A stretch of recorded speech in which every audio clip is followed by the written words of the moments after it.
welcome back, Coinaholics. Sean here with BlueRidgeSilverhound. Yes, we are going to do it again. Boom! Based off of the success of my last, mystery roll from eBay. We're going to do it again. This time, we are spotlighting a company called Canyon City Coins, Triple C. I got the rest of the information covered up, of course. But we're going to go ahead and take a look at the roll that I purchased here, which, by the way, I'm kind of excited. At the same time, I'm like, I paid a lot more than what the typical market value for a Buffalo nickel roll would be, considering that if all the coins were circulated junk, I would get ripped, okay? But what I want to do is, first of all, like, share, and subscribe if you enjoy this stuff, collecting money. Hoo-hoo! What I wanted to do first and foremost is to show you guys the listing. So there you go. Boom. So this seller, Canyon City Coin, is selling one Bank of America San Francisco Buffalo Nickel Roll 40 coins. I will tell you this right now. It is not hard to obtain some of these old, unused, new old stock B of A San Francisco wrappers. I just thought I'd throw that out there, not really claiming anything, but we're going to see how clean and new the roll packaging looks, because usually these rolls will have some sort of oxidation, fading, maybe some soiling after being handled a number of times. We're going to look at that. But this is for one full roll of Buffalo nickels, 40 coins, 1913 to 1938, PD and S. This is actually a, $59.95, free shipping or best offer. And I believe I sent in an offer for $50, which would effectively make each coin $1.25, and he accepted. And that's before tax, of course. eBay charges tax on all purchases now, depending on where you live. So that's in there. Something else to keep in mind, he does accept free returns within the first 30 days, as long as the roll has not been open. Okay, so let's go ahead and take a look at the description right here. And there's more to the description. It's even got a pretty cool logo and all that stuff. The company's been around since 1987. But up for auction is one Buffalo nickel roll as shown above. They are tightly sealed and crimped on either end, marked B of A San Francisco on a blue wrap. The rolls pictured are a sample from a lot that we have available. The contents are all Buffalo nickels in mixed date and condition, and possibly earlier type coins and Liberty V's, okay? Verified by the rolls we opened up, as we only have a limited quantity. I go through boxes of these rolls, checking the end roll and coins, and selling those with interesting ends at auction. Okay, makes sense.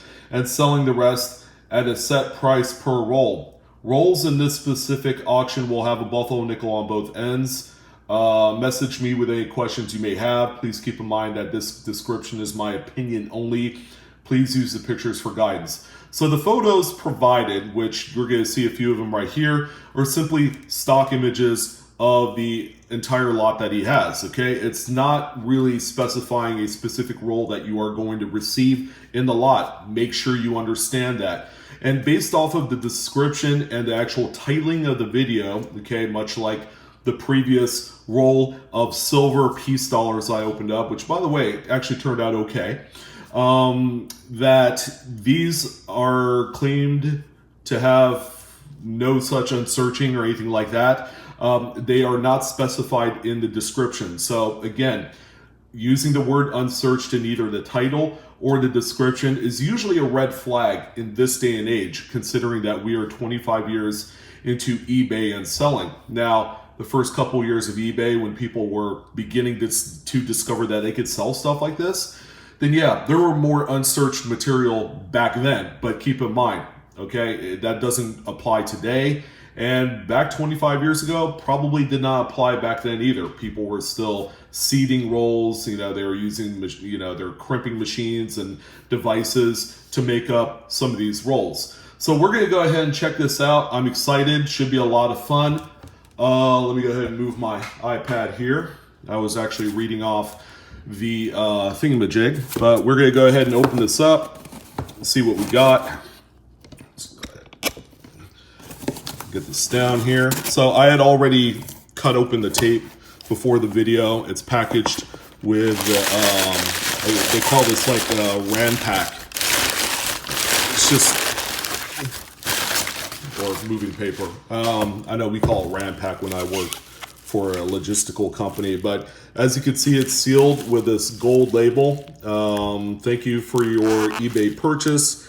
Our goal is to earn your 5-star. Okay, I got it. Yep, I understand there. So we just have to, let's see, cut right through there. Go ahead and grab a blade.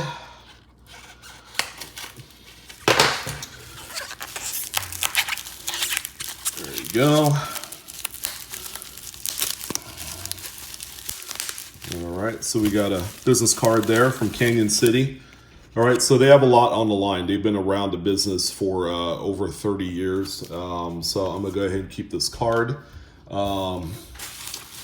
Of course, if it's not as described, I generally will not leave a bad review, okay? Because this is more of a consumer kind of like video for a lot of folks out there. I mean, do you trust buying these rolls? It really comes down to whether or not the juice is worth the squeeze. But as you can see, I mean, it looks pretty good. That's actually a decent looking ender right there. Let me see if I could swap over the light a little bit here. So that way, I don't want it to be too direct on there, but that looks like a decent coin. It's got a horn on there, so that's probably more along the line of a VF25 coin. And then another VF25 coin. You have pretty much a full horn there. But with these things, it's really easy to distress the wrapper and to add a little soiling to give it authenticity. Now, this one actually looks eerily old. Now, I've seen my fair share of pre-seeded rolls, but the telling part will be what's inside, obviously. It's even got the freaking address there, which you don't see that often. So I'm kind of interested, more so right now than I was about 10 minutes ago, of what is in here. See, the seam is actually kind of like glued shut where, yeah, this is interesting. It's an interesting crimp too. I don't know. This thing is tight, man. But in any event, we're going to go through this. Now, the per piece cost of each coin, based off of how much I buy it for before tax, is $1.25. So obviously, we would need to be talking about coins that have not only full dates, but possibly a few keys in there. Now, are we going to find a 13S type 2 in here? It's anybody's guess. Now, that's what I'm talking about. So when you look at this right here, this darker color, that was actually the original color of the roll paper. So that's actually pretty tough to duplicate effectively. I mean, we might be talking about something really cool here as far as, you know, what you could get. But usually the paper will oxidize, and compared to the piece dollar, which I'm pretty much 99.9% sure that one was modern produced and made and put together, just because you could see like the soiling would be different. Okay, that one they really tried. This one looks and appears like it took a while for it to but let's see here. So we would pretty much have to have some pretty, I mean, if they were all 30s, they would all need to be VF. No kidding. But we're going to go ahead and take a look at the first little group right here. I can't find my whatchamacallit, but let's get a little bit closer there. So we have a Philadelphia coin. Now the big draw with these, obviously, you guys know me, okay? I don't do anything half caught. I will look for varieties and errors. Okay, that's where your main kind of like draw is going to be with these quote unquote rolls. Okay, I still call them unsearched, even though because they're being sold right now and marketed. So we have a 36, right here, that's about the most common. I mean, this coin right here is worth about, in this condition, about 50 cents. All right, so you know, it's one of the more common dates of buffaloes that you could find. All right, so we got 23. You know, depending on if there is an actual mint mark on the reverse of this thing, I mean, this could possibly be a much more scarcer coin. And we have a Philadelphia, so I take that back. So as you can see, the horn is like the major feature on this coin that will determine grade.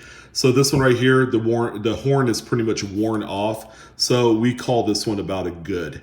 All right, that's a good coin. Although VGs can exhibit this kind of date. Usually on a good coin, the date would be nearly obliterated on here. So that's about another 50-cent coin.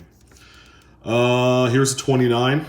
With, let's see, a little bit of a old scratch going across there, and it's 29 Philadelphia. All right, as you can see, it's got a partial horn. That's about a VG, maybe even a fine on the best of days. 35. All right, so we're back in the 30s, and we have another Philadelphia. All right, so this one right here, without the full horn, call this one about a VG as well. I mean, you do have a full date, which is nice. I don't know, but that's what we have there. So nothing really to kind of knock my socks off yet. This one has a ding on the corner or on the edge there, and we have a 37, another very plentiful coin. This one has a partial horn. This one's about a fine. But with the ding there, that's not going to be as appealing. We have another good, and that's a 34. Philadelphia. By the way, the mint mark is going to be underneath 5 cents right here. All right. 36. Philadelphia. Another good coin. So far, we are down. We're down quite a bit. Another 23. Philadelphia. That's about a good.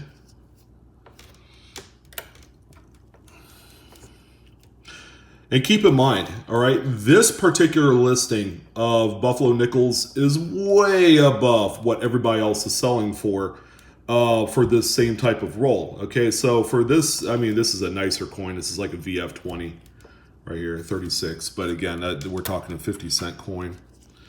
Yeah, this listing is so much higher than everybody else. All right, 28. Partial horn, that's a VG. Again, the proverbial skirt is not flying in the air on any of these. I mean, what do you expect? I mean, you're going to come across some of these that obviously is not going to do it. It's not going to do it as far as expectations. 36, Philadelphia. Partial horn, that's like a fine. 36, Philadelphia, it's about fine, 12. Go through them a little bit quicker. Philadelphia, 1930, a little bit different date. Little spot of green verdigris right there, corrosion. Although that looks superficial, that's right on the surface. I could probably use a little acetone to get that off. There's also a little bit right there too, near the date. So we got another fine 1930. What do we have here? Another 34. So I kind of find it hard to believe that there's going to be no mint marks in this. I mean, seriously. Because even some Denver and San Francisco minted 30s coins are still 50-cent coins in this condition. This one right here, yeah. Just move on that. 27, that's a different date. Philadelphia, maybe like 25% of a horn, that's a VG.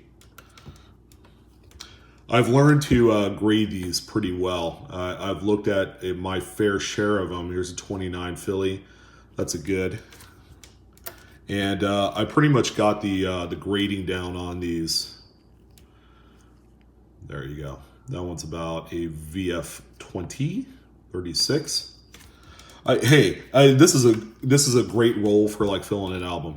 Here's 26, and yeah, as would expect, no mint mark because that would just be special. Okay, but it is a VF 25. It's got full horn on there. All right, so there we go. We're about halfway through, guys. So I'm going to give you my final assessment on quality and value at the end of the video, and a final consumer score on this one. All right, so that's the earliest date that we've come across by far. It's a 1916. It actually has a pretty good date on there. And sure enough, it's a Philly. Now, it's got a half a horn, so that would make this one pretty close to a fine. Although it's got a superficial scratch on the front. An older scratch. Here's a 36. Hey, well, shoot. There we go. 36D. All right, so this kind of worries me. We have the two piles right there. We've gone through approximately 20 coins, all consecutive back-to-back, all Philadelphias. Now, if we're going to find more mint marks on the other half of this, that's very suspicious, and that's probably really, really clumsy of them to do. Okay, that's going to damage some credibility there. Here's a 26, Philadelphia, partial horn. It's a VG. Here is a 29 S. Very nice. Different. See, guys, at this condition, it's still a 50-cent coin. Seriously. I mean, you know, you get to throw one or two in there, it's not going to make any difference. Coin was stuck to another. 37. Looks like Philadelphia. This one's probably the worst condition out of the bunch. This one is good.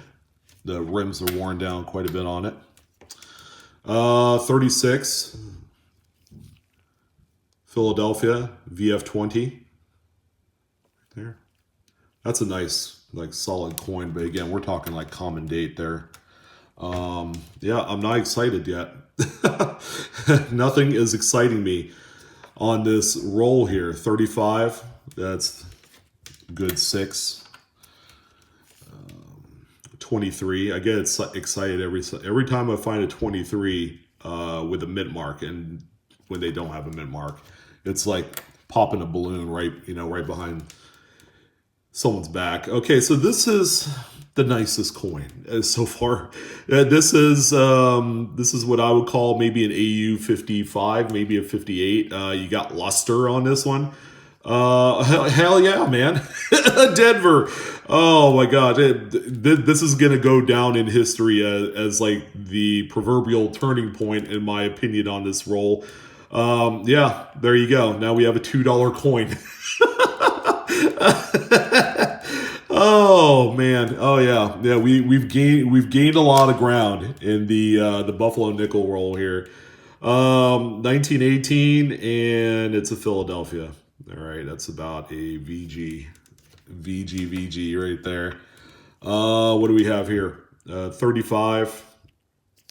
The back looks like it's been polished pretty well here. That's garbage. That's a quarter coin there. By the way, when I say it's a quarter, that's about as cheap as you could get for the Buffalo nickels. I would say the only thing cheaper would be a dateless slug.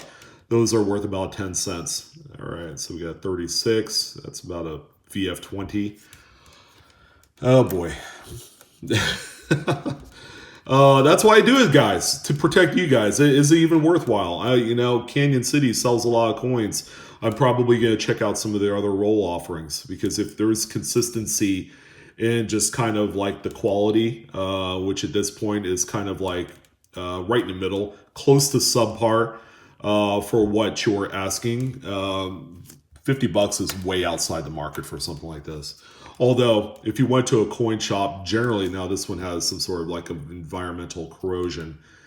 If you went to a coin shop, they would probably have a little box with a bunch of just basic common dates of buffaloes, like in this condition, that they're selling for between $1 and $1.50. So they're putting it all in a roll, and then they're doing all the work on eBay. So there you go.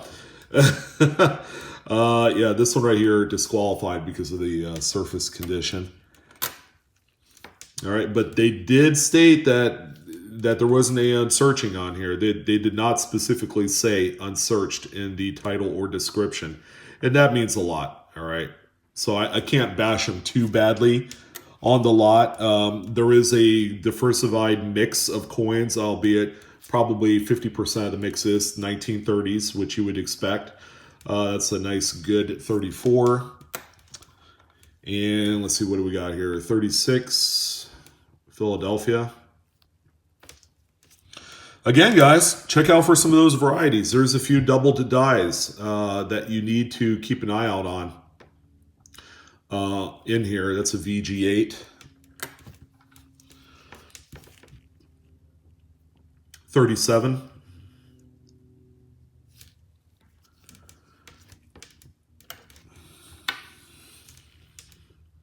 29. Probably the last 20s in the mix. And of course, it has a scratch going across his friggin' head right there. And then the final coin, guys, it'll be a 1930. Philadelphia. So it looks like we came away with, what, 3 or 4 Denver/San Francisco minted coins. So, okay, there you go. That is that. So let's go ahead and talk about quality, okay? Aside from maybe like 1 or 2 coins that, you know, had condition issues, I would say that the coins are as expected. They all had full dates, grade ranges from good to, believe it or not, this one right here, this AU condition 37 was the pinnacle of the entire bunch. But realistically, we're looking at good to VF 25 max on the quality. I would give quality on a scale of 1 to 10 a 6 on this lot, okay, which falls under the next component, which is value.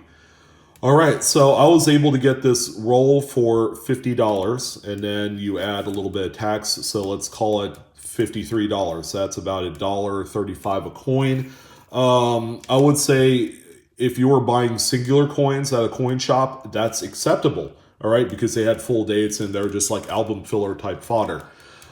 In terms of going in and trying to find like a key date or anything, forget about it. I think 1 or 2 things go on in this particular bunch is that, number one, like I had mentioned, the San Francisco paper rolls are extremely common to find. Okay, so this one is made in layers, and the underlying layers look way too new.